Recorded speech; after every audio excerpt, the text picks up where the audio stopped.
បាទសូមជម្រាបសួរដល់បងប្អូនចាស់ជាកម្មទាំងអស់ជាទីគោរពបងប្អូនសិស្សនិស្សិតទាំងអស់ជាទីស្រឡាញ់បងប្អូនដែលបានជួយ Subscribe Channel របស់ខ្ញុំទាំងអស់ជាទីនឹករលឹកបាទថ្ងៃនេះគឺខ្ញុំមានវីដេអូថ្មីមួយចែកម្លែកបងប្អូនដោយអាខានក្នុងការធ្វើវីដេអូជាយូរដើម្បីចែកម្លែកដល់បងប្អូនចាស់ជាកម្មក៏ដូចជាសិស្សនិស្សិតឲ្យបានស្វែងយល់ពី marketing ក្នុង channel YouTube របស់ខ្ញុំនេះបាទអញ្ចឹងទេថ្ងៃនេះគឺខ្ញុំមានវីដេអូថ្មីមួយដែលយកមកបង្ហាញបងប្អូនអំពីការធ្វើអាជីវកម្មបងប្អូនតើបងប្អូនចំណាយទុនណាឬក៏ដើមទុនប៉ុន្មានដើម្បីធ្វើអាជីវកម្មហើយលក់ទៅលក់ឲ្យបានប្រមាណដើម្បីឃើញថានៅពេលណាដែលបងប្អូនទទួលបានចំណេញបាទអញ្ចឹងទេគឺខ្ញុំធ្វើវីដេអូបង្ហាញបងប្អូនអំពីការគណនាបាទការស្វែងរកនៅប្រាក់ចំណេញរបស់បងប្អូនបាទអញ្ចឹងក្នុងនេះគឺខ្ញុំនឹងលើកជាឧទាហរណ៍ជាក់ស្ដែងជូនបងប្អូនបាទក្នុងវីដេអូរបស់ខ្ញុំនេះបាទអញ្ចឹងគឺខ្ញុំលើកជាឧទាហរណ៍ជាក់ស្ដែងតែម្ដងបាទនៅក្នុងវីដេអូមកបង្ហាញរបស់ខ្ញុំនេះបាទអញ្ចឹងទេគឺនេះគឺជាឧទាហរណ៍ជាក់ស្ដែងបាទអំពីការស្វែងរកនៅប្រាក់ចំណេញសម្រាប់អាជីវកម្មរបស់បងប្អូនបាទអញ្ចឹងនៅក្នុងនេះខ្ញុំលើកយកនៅហាងកាហ្វេបាទនិយាយពីអាជីវកម្មលក់កាហ្វេតែម្ដងដោយឃើញបងប្អូនយើងមានអាជីវកម្មនេះច្រើនបាទអញ្ចឹងគឺខ្ញុំនឹងបង្ហាញបងប្អូនថាតើបងប្អូនចំណាយដើមទុនប៉ុណ្ណាហើយលក់ទៅវិញឲ្យបានប៉ុណ្ណាដើម្បីបងប្អូនចំណេញបាទឬក៏ដល់ពេលណាបងប្អូនឃើញថាចំណេញបាទអញ្ចឹងនៅក្នុងនេះខ្ញុំលើកជាឧទាហរណ៍នៅហាងកាហ្វេដែលយើងចង់ដឹងអំពីចំនួនកែវកាហ្វេឬក៏កាហ្វេប្រមាណកែវដែលយើងទៅលក់ក្នុងមួយខែទៅមិនឲ្យយើងឆាប់ស្រង់ដើមបានឆាប់ប្រមូលដើមទុនប្រមូលពីដើមទុនយើងមកវិញចំណេញមកវិញបាទចំណុចស្រង់ដើមដែលយើងចង់និយាយនៅទីនេះនៅពេលដែលយើងកណនាទៅយើងឃើញថារួចដើមនេះគឺមានថាមិនចំណេញហើយក៏មិនខាតដែរបាទគឺមិនចំណេញហើយក៏មិនខាតអញ្ចឹងអ្វីដែលយើងខំប្រឹងលក់បានយើងអាចយកទៅទូទាត់ចំណាយរបស់យើងវិញបានអញ្ចឹងនៅត្រង់នេះគឺយើងមិនចំណេញហើយក៏មិនខាតអញ្ចឹងហើយនៅពេលដែលបន្ទាប់ពីយើងរកឃើញចំណុចនេះយើងនឹងរកឃើញនៅចំណុចដែលយើងអាចថាពេលណាយើងចំណេញបាទអូខេអញ្ចឹងនេះគឺជាឧទាហរណ៍ផ្នែករញ្ញធុដែលបងប្អូនបានចំណាយទៅដើម្បីធ្វើការបង្កើតអាជីវកម្មរបស់បងប្អូនណាអញ្ចឹងនៅក្នុងឧទាហរណ៍នេះគឺយើងឃើញថាមានចំនួន 1200 ជាឧទាហរណ៍ដែល1200នេះគឺជាចំណាយរបស់បងប្អូនបាទដែលបងប្អូនចំណាយទៅបាទអញ្ចឹងនៅក្នុងនេះគឺបាទសូមប្រយ័ត្នបន្តិចអញ្ចឹងបងប្អូនចំណាយក្នុងមួយខែគឺ1200 អញ្ចឹង1200នេះចំណាយទៅលើអីខ្លះបាទ1200នេះគឺយើងចំណាយទៅលើដូចជាទិញម៉ាស៊ីនកាហ្វេហើយយើងហៅថាជាចំណាយថ្លៃដើមថេណាបងប្អូនថ្លៃដើមថេគឺជាចំណាយទាំងឡាយណាដែលបងប្អូនត្រូវតែចំណាយបាទប្រចាំខែគឺចំណាយប៉ុណ្ណឹងរហូតទោះបងប្អូនមិនបានលក់កាហ្វេបានក៏ដោយគឺត្រូវតែចំណាយប៉ុណ្ណឹងអញ្ចឹងមានន័យថាយើងអាចចំណាយទៅលើការទិញម៉ាស៊ីនកាហ្វេយើងអាចចំណាយទៅលើការជួលផ្ទះឬក៏ជួលដីបាទដើម្បីយើងបើកហាងកាហ្វេរបស់យើងហើយយើងអាចចំណាយទៅលើបុគ្គលិកឯជាដើមទៅដើម្បីឲ្យគាត់ជួយលក់យើងឬក៏យើងមិនលក់ទេយើងជួលគាត់លក់តែម្ដងអញ្ចឹងនៅក្នុងនោះគឺយើងចំណាយប្រចាំខែគឺ1200បាទ1200ហើយមួយទៀតគឺជាចំណាយប្រែប្រួលដែលបងប្អូនត្រូវចំណាយមាន$1នេះគឺជាចំណាយប្រែប្រួលហ្នឹងគឺវាប្រែប្រួលទៅតាមចំនួនកាហ្វេកែវកាហ្វេដែលបងប្អូនផលិតបានណាបាទធ្វើបានណាអញ្ចឹងនៅក្នុងនេះវាអាចមានដូចជាគ្រាប់កាហ្វេទឹកដោះគោបាទកំប៉ុងកាហ្វេកកអីជាដើមហ្នឹងគឺជាចំណាយប្រែប្រួលហើយបាទអញ្ចឹងនៅក្នុងនេះគឺយើងតាំងវាដោយ VC បាទ variable cost គឺ$1 $1 ហើយកាហ្វេដែលបងប្អូនធ្វើនោះគឺលក់បានក្នុងមួយកែវ$2.5 កាក់បាទ$2.5 កាក់តម្លៃកាហ្វេក្នុងមួយកែវអញ្ចឹងយើងមើលថាតើយើងទៅបុកដកណាគុណចែកតាមរូបមន្តបែបណាដើម្បីរកឲ្យឃើញនៅចំណុចស្រង់ដើមហើយបន្ទាប់ពីនេះគឺចំណេញអញ្ចឹងយើងធ្វើការគណនារកចំនួនកែវកាហ្វេដែលទៅលក់ឲ្យដាច់ក្នុងមួយខែដើម្បីឆាប់ស្រង់ដើមបានហើយនឹងមួយទៀតគឺយើងអាចធ្វើការគណនាជាចំនួនទឹកប្រាក់គិតជាដុល្លារដែរតើយើងលក់បានប៉ុណ្ណឹងកែវនេះវាត្រូវជាប្រមាណដុល្លារដើម្បីយើងអាចឆាប់ស្រង់ដើមបានបាទនៅក្នុងនេះមានបន្ទុកទេបាទនេះគឺជាទីហោដែលទៅយកនៅក្នុងលំហាត់ដែលឲ្យកូនសិស្សគាត់អនុវត្តអូខេបាទអញ្ចឹងយើងមើលដំណោះស្រាយបាទនេះគឺជាដំណោះស្រាយជូនបងប្អូននៅក្នុងការគណនារកចំណុចស្រង់ដើមនៅក្នុងនេះយើងមានរូបមន្ត PEP ហ្នឹងគឺមកពីពាក្យថា Break Even Point per Unit តែមានរូបមន្ត FC ដែលយើងហៅថា Fixed Cost ចំណាយថេចែកឲ្យនឹងថ្លៃដកនឹង VC គឺ Variable Cost បាទនេះគឺនៅក្នុងនេះគឺយើងឃើញថាP ដកនឹង VC នេះគឺហៅថាប្រាក់ចំណេញបែងចែកក្នុងមួយឯកតាបាទប្រាក់ចំណេញបែងចែកដែលយើងទទួលបានក្នុងមួយឯកតានេះបាទអញ្ចឹងនេះរូបមន្តរបស់វាបងប្អូនណាសិតយើងបាទអញ្ចឹងយើងគណនាចំនួនលេខនឹងចូលទៅបាទនៅក្នុងនេះយើងចង់បញ្ជាក់ពីចំណាយបែងចែកបន្តិចបាទតាក់ទងនឹងក្នុងមួយកែវនេះតែយើងលក់បាន$2កន្លះហើយយើងដកថ្លៃដើមរបស់យើងនេះដូចជាថ្លៃកាហ្វេថ្លៃកំប៉ុងថ្លៃទឹកដោះគោថ្លៃទឹកកកដែលយើងអស់$1មិញគឺសល់$5 កាក់គឺជាចំណេញហើយបាទតែយ៉ាងណាកាហ្វេមួយកែវដែលយើងនៅសល់បន្ទាប់ពីយើងយកទៅចំណាយទៅលើកាហ្វេទៅលើអីវិញហើយក៏យើងអាចយកវាចំណាយទៅលើថ្លៃជួលថ្លៃទិញម៉ាស៊ីនថ្លៃអីមកហ្នឹងបាទ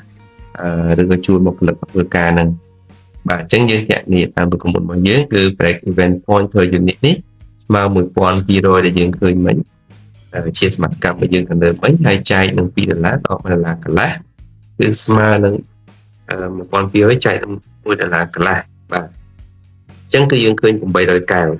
បាទនេះ800កែវនេះគឺជាចំនួនកែវដែលបងប្អូនត្រូវលក់ឲ្យបានក្នុងមួយខែបាទបើយើងគិតថាកន្លះខែយើងលក់បាន800កែវអញ្ចឹងសល់កន្លះខែទៀតយើងចំណេញហ្នឹងបាទគឺយើងលក់លើសពីហ្នឹងទៅគឺយើងចំណេញនេះលុយនេះ$1ទាំងកាក់នេះគឺបន្ទាប់ពីយើងបានទៅទូទាត់ចំណាយហើយគឺយើងឃើញចំណេញមួយកែវប៉ុណ្ណឹងបាទហ្នឹងឯងបាទអញ្ចឹងគឺហាងកាហ្វេរបស់យើងទៅលក់ដាច់យ៉ាងតិចគឺ800កែវក្នុងមួយខែទើបស្មើដើមហើយយើងថាយកទៅចំណាយទៅលើថ្លៃដើមរបស់យើងវិញបានហើយមួយខ្លួនបន្ទាប់ពីហ្នឹងគឺយើងចំណេញអញ្ចឹងដូចខ្ញុំបញ្ជាក់មិញអញ្ចឹងគឺបន្ទាប់ពីយើងលក់បាន800កែវគឺជាចំណេញហើយបាទតែបើមួយខែយើងលក់បានតែ800កែវបងប្អូនអត់ខាតដែរមានន័យថាវាមិនចំណេញហើយតែក៏វាមិនខាតអញ្ចឹង business របស់យើងក៏នៅតែបន្តទៅមុខទៀតបាទក៏ប៉ុន្តែបើសិនជាផ្ទុយទៅវិញបើសិនជាបងប្អូនលក់ក្នុងមួយកែវបានតែ400កែវសំទោសក្នុងមួយខែបានតែ400-500កែវបងប្អូនអត់ដឹងខាតអត់ដឹងចំណេញទេបាទប៉ុន្តែតាមពិតតាមការគណនាគឺឃើញថាបងប្អូនខាតហើយបើសិនជាយើងលក់បានតែ400-500កែវប៉ុន្តែបើសិនជាយើងលក់បាន800កែវគឺយើងអត់ខាតក៏អត់ចំណេញដែរប៉ុន្តែបន្ទាប់ពីនេះគឺយើងចាប់ដើមចំណេញបាទអញ្ចឹង800កែវនេះគឺជាចំនួនកាហ្វេដែលយើងត្រូវលក់អញ្ចឹងបងប្អូនអាចសាកចែកទៅមើលបើសិនជាយើងលក់មួយខែបាន800កែវអញ្ចឹងសួរថាតើក្នុងមួយថ្ងៃយើងត្រូវលក់ឲ្យបានប្រមាណកែវអញ្ចឹងបងប្អូនអាចយក800កែវនេះចែកនឹង30ថ្ងៃបើសិនជាយើងលក់អត់ឈប់បាទមួយខែពេញអញ្ចឹងទេគឺក្នុងមួយថ្ងៃក៏យើងត្រូវលក់ឲ្យបានពី26ទៅ27កែវក្នុងមួយថ្ងៃអញ្ចឹងយើងប្រឹងយើងអាចធ្វើយុទ្ធសាស្ត្រ marketing ផ្សេងយើងដឹងថា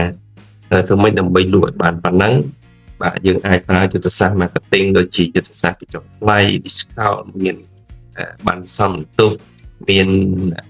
promotion អីពិសេសផ្លែៗចឹងទៅដើម្បីទាក់ទាញអតិថិជនឲ្យមកទិញកាហ្វេយើងឲ្យច្រើនឧទាហរណ៍ថាយើងធ្វើ promotion ទៅមួយថ្ងៃហ្នឹងយើងលក់បានជិត100កែវឃើញទេបាទ100កែវអញ្ចឹងបើយើងគិតពី26-27កែវវិញខ្លួនប៉ុន្តែស្រាប់តែថ្ងៃហ្នឹងយើងលក់បានដល់ជិត100កែវនោះបាទ đấy rồi cái đấy cứ chỉចំណុចមួយល្អដែលបងប្អូនត្រូវយកខិតខំហ្នឹងតែឧទាហរណ៍ថាបន្ទាប់ពី2ថ្ងៃហ្នឹងទៅយើងអត់បានធ្វើ promotion យើងការលក់របស់យើងវាថយទៅវិញអញ្ចឹងអាការដែលយើង promotion លក់បានច្រើនហ្នឹងយើងយកវាមកទុកបូកទាត់នៅថ្ងៃណាដែលយើងលក់អត់ដាច់វិញអញ្ចឹងជារួមគឺក្នុងមួយខែយើងលក់ឲ្យបានលើសពី800កែវទៅគឺអាចំនួនដែលលើហ្នឹងគឺជាចំនួនដែលចំណេញហើយបាទអញ្ចឹងងាយស្រួលគិតទេបងប្អូនណាបងប្អូនគាត់តែគិតរកទៅចំណាយប្រចាំខែបងប្អូនប្រមាណហើយនឹងចំណាយ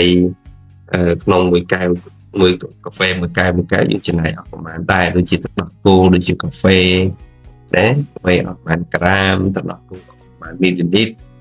ទឹកកកអស់ប្រមាណក្រាមកំប៉ុងយើងនឹងបោះពុំយើងទិញមកហ្នឹងក្នុងមួយកែវហ្នឹងប្រមាណណាជាងវាយ label របស់យើងអីទៅអស់ប្រមាណហ្នឹងគឺជា variable cost ដែលយកចំណាយនៅក្នុងកាហ្វេហ្នឹងបាទអញ្ចឹងឃើញ800ហើយបើយើងគិតជាដុល្លារវិញបាទយើងគិតជាចំនួនទឹកប្រាក់វិញគឺ break even point ក្នុង$1ណាចំណុចស្រង់ដើមក្នុង$1យើងយកចំណុចស្រង់ដើមក្នុងមួយឯកតាគុណនឹងថ្លៃអញ្ចឹងយើងឃើញ800កែវយើងយកទៅគុណនឹង$2.5កាក់ទៅគឺយើងឃើញថា $2,000 អញ្ចឹងក្នុងមួយខែយើងលក់ឲ្យបានចំណូល$2,000គឺយើងរួចខ្លួនហើយហើយដូចខ្ញុំបានបញ្ជាក់ខាងលើគឺលើសពី2000គឺយើងចំណេញហើយបាទហើយបានចំណេញនេះយើងមើលជាតារាងរួមបាទតារាងរួមអញ្ចឹងចំណូលសរុបរបស់យើងគឺបានមកពី800កែវគុណនឹង$2ខ្លះគឺបាន2000ហើយយើងដកថ្លៃដើមប្រែប្រួលសរុបបាទថ្លៃដើមប្រែប្រួលសរុបគឺក្នុងកាហ្វេមួយកែវមិន$1មិនហ្នឹងណាបាទអញ្ចឹងយើងលក់800កែវយើងគុណនឹង$1ឃើញ$800អញ្ចឹងវាស្មើនឹងប្រហែល2000ដក800បាទប្រាក់ចំណេញបែងចែករបស់យើងយក2000ដក800ឃើញ1200ហើយថ្លៃដើមថេរបស់យើងនេះថ្លៃដើមថេប្រចាំខែរបស់យើងមិន1200នឹងដែរ